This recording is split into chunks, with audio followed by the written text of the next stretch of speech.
सत्य हिंदी और मैं हूं आपके साथ कृति सिंह भदौरिया। आइए रुक करते हैं इस वक्त की बड़ी खबरों की ओर। कांग्रेस नेता राहुल गांधी ने पीएम मोदी पर जमकर निशाना साधा। राहुल गांधी ने बुधवार को संसद परिसर में कहा कि प्रधानमंत्री मोदी ने एक बार भी नहीं कहा कि सीज फायर को लेकर ट्रंप झूठ बोल रहे हैं। सबको मालूम है कि पीएम मोदी बोल नहीं पा रहे हैं, क्योंकि अगर उन्होंने बोल दिया तो ट्रंप भी खुलकर बोलेगा और सारी सच्चाई बाहर रख देगा। राहुल ने कहा कि अभी ट्रंप कह क्यों रहा है, क्योंकि वो अपनी ट्रेड डील चाहता है तो वो वहां पर दबाएगा इनको। आप देखना कैसी ट्रेड डील होती है। राहुल का ये बयान ऐसे समय में आया है जब आज सुबह ही ट्रंप ने कहा है कि भारत को भी 25% तक टैरिफ देना पड़ सकता है। विदेश मंत्री एस जयशंकर ने राज्यसभा में राहुल गांधी और जयराम रमेश पर जमकर निशाना साधा। उन्होंने चुटकी लेते हुए उन्हें चाइना गुरु कहा और तंज कसा कि कुछ लोग चीन के एक्सपर्ट्स बनने का दावा कर रहे हैं, जबकि उन्होंने खुद 41 साल विदेश सेवा में बिताए हैं और चीन में भारत के सबसे लंबे समय तक राजदूत रहे हैं। जयशंकर ने राहुल गांधी पर डोकलाम संकट के दौरान चीनी राजदूत से गुपचुप मुलाकात का भी जिक्र किया। उन्होंने कहा कि कांग्रेस की नीतियों ने चीन पाक रिश्ते को बढ़ावा दिया। वहीं ऑपरेशन सिंदूर पर उन्होंने मोदी सरकार की विदेश नीति और आतंकवाद के खिलाफ कड़े रुख को सराहा। कांग्रेस ने भी पलटवार करते हुए सरकार पर चीन से जुड़े मुद्दों पर पारदर्शिता की कमी का आरोप लगाया। संसद में इस मुद्दे पर गर्मागर्म बहस देखी गई।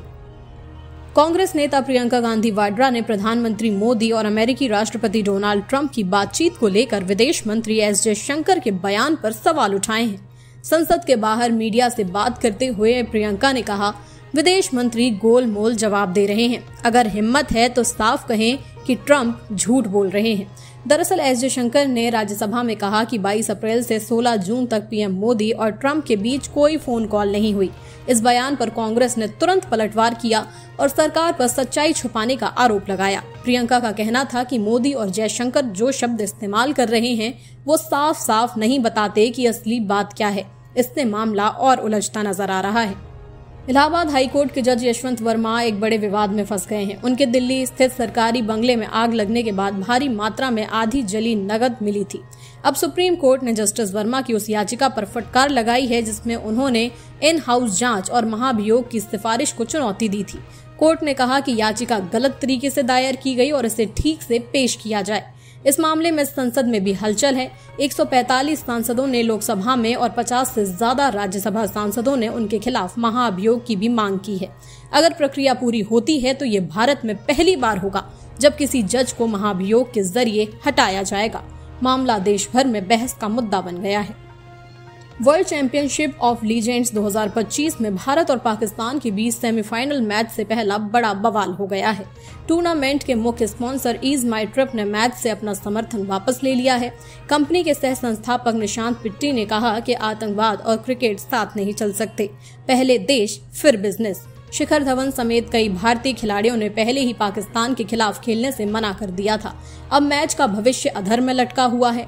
WCL आयोजकों ने अभी तक कोई फैसला नहीं सुनाया है। इस विवाद ने एक बार फिर से दिखा दिया कि भारत पाकिस्तान क्रिकेट सिर्फ खेल नहीं, भावनाओं और राजनीति से भी जुड़ा हुआ मसला है। अब सबकी निगाहें WCL के आगे कदम पर टिकी हुई हैं। रूस के कमचटका प्रायद्वीप में आए 8.8 तीव्रता के भूकंप के बाद अब कई देशों में सुनामी का खतरा मंडरा रहा है। फ्रांस प्रेस के मुताबिक पेरू और इक्वाडोर के गैलापागोस द्वीपों में लोगों को बाहर निकाला जा रहा है। पूर्वी चीन में भी हलचल देखी जा रही है और वहां भी सुनामी की आशंका जताई गई है। इंडोनेशिया और फिलीपींस में भी चेतावनी जारी की गई है। हालांकि वहां लहरें कुछ कमजोर हो सकती हैं। फिलीपींस की ज्वालामुखी और भूकंप एजेंसी और इंडोनेशिया की मौसम विज्ञान एजेंसी ने खास तौर पर पूर्वी इलाकों के लिए अलर्ट जारी किया है। इससे पहले जापान, हवाई और अमेरिका के पश्चिमी तटों पर भी खतरे की घंटी बज चुकी है। ऐसे में तटीय इलाकों में लोगों से सतर्क रहने और सरकारी निर्देशों का पालन करने की अपील की गई है। कांग्रेस ने बुधवार को कहा कि प्रधानमंत्री नरेंद्र मोदी अमेरिका के राष्ट्रपति डोनाल्ड ट्रंप के भारत पाकिस्तान सीज फायर को लेकर किए गए दावों को स्पष्ट रूप से नकारने से इनकार कर रहे हैं, क्योंकि वे बहुत कमजोर स्थिति में हैं और कई बातें छुपा रहे हैं। कांग्रेस ने पीएम मोदी पर तंज कसते हुए कहा कि ट्रंप ने जब फिर से दावा किया कि उन्होंने भारत और पाकिस्तान के बीच संघर्ष विराम यानी कि सीज फायर में भूमिका निभाई, तो ऐसा लग रहा है जैसे अमेरिकी नेता मोदी के गले में सांप की तरह लिपटा हुआ है और उनके कान में कड़वी सच्चाई फुसफुसा रहा है। कांग्रेस अध्यक्ष मल्लिकार्जुन खड़गे ने कहा कि प्रधानमंत्री में इतनी हिम्मत नहीं है कि ट्रंप को कह सकें कि वो झूठ बोल रहे हैं। ऐसा लगता है कि दाल में कुछ काला है। संयुक्त राष्ट्र की ताजा रिपोर्ट में खुलासा हुआ है कि 22 अप्रैल 2025 को जम्मू कश्मीर के पहलगाम में हुए आतंकी हमले की जिम्मेदारी टीआरएफ ने 2 बार ली थी। हमले में 26 नागरिक मारे गए थे और हमलावरों ने हमला करने की तस्वीरें भी पोस्ट की थी। रिपोर्ट में कहा गया है कि यह हमला लश्कर-ए-तैयबा के समर्थन के बिना मुमकिन नहीं था। भारत पहले ही कह चुका है कि टीआरएफ एलईटी का नकाबपोश संगठन है जिसे पाकिस्तान की आईएसआई चला रही है। अमेरिका ने भी टीआरएफ को आतंकी संगठन घोषित कर दिया है। भारत ने इस हमले के बाद ऑपरेशन सिंदूर के तहत पाकिस्तान के आतंकी ठिकानों पर जवाबी कार्रवाई की। पाकिस्तान टीआरएफ से इनकार करता रहा, लेकिन रिपोर्ट ने उसके हाथ बेनकाब कर दिए हैं। ये भारत के लिए कूटनीतिक जीत मानी जा रही है। गुजरात एटीएस ने al Qaeda in Indian subcontinent AQIS से जुड़े आतंकी मॉड्यूल की मास्टरमाइंड शमा परवीन को बेंगलुरु से गिरफ्तार किया है। इससे पहले 4 आतंकी दिल्ली, नोएडा और गुजरात से पकड़े गए थे। एटीएस को सोशल मीडिया पर भारत विरोधी पोस्ट और कट्टरपंथी विचारधारा फैलाने वाले अकाउंट्स के बारे में जानकारी मिली थी, जिसके बाद ये कार्रवाई की गई। शमा सोशल मीडिया पर युवाओं को भड़काने और AQIS की सोच फैलाने का काम कर रही थी। पूछताछ में पता चला कि ये लोग ऑपरेशन सिंदूर के खिलाफ भी भारत विरोधी प्रचार कर रहे थे। इनके पास से जिहादी साहित्य, तलवार और संदिग्ध दस्तावेज मिले हैं। एटीएस ने इन सभी पर UAPA और नई फौजदारी धाराओं के तहत केस दर्ज किया है। ये कार्रवाई आतंक के खिलाफ अहम कदम माना जा रहा है। कतर, सऊदी अरब और मिस्र समेत 17 अरब देशों ने हमास से गजा में अपना शासन खत्म कर हथियार फिलिस्तीनी प्राधिकरण को सौंपने को कहा है। ये मांग संयुक्त राष्ट्र सम्मेलन में आई है, जिसमें 2 राष्ट्र समाधान को फिर से जीवित करने पर जोर दिया गया। फ्रांस ने इसे ऐतिहासिक कदम बताया, लेकिन इजराइल और अमेरिका ने इस बैठक का बहिष्कार किया। दस्तावेज में बंधकों की रिहाई और गजा में युद्ध खत्म करने की भी मांग है। हमास ने गजा छोड़ने से इनकार किया है। इस प्रस्ताव से क्षेत्र में शांति की उम्मीद तो बढ़ी है, लेकिन युद्ध खत्म करने का रास्ता अब भी आसान नहीं दिखता। जम्मू कश्मीर के पुंछ जिले के कसालियां इलाके में बुधवार सुबह आतंकियों और सुरक्षा बलों के बीच मुठभेड़ हुई। सुरक्षा बलों ने 2 संदिग्धों को देखकर घेराबंदी शुरू की, तभी आतंकियों ने गोलीबारी शुरू कर दी।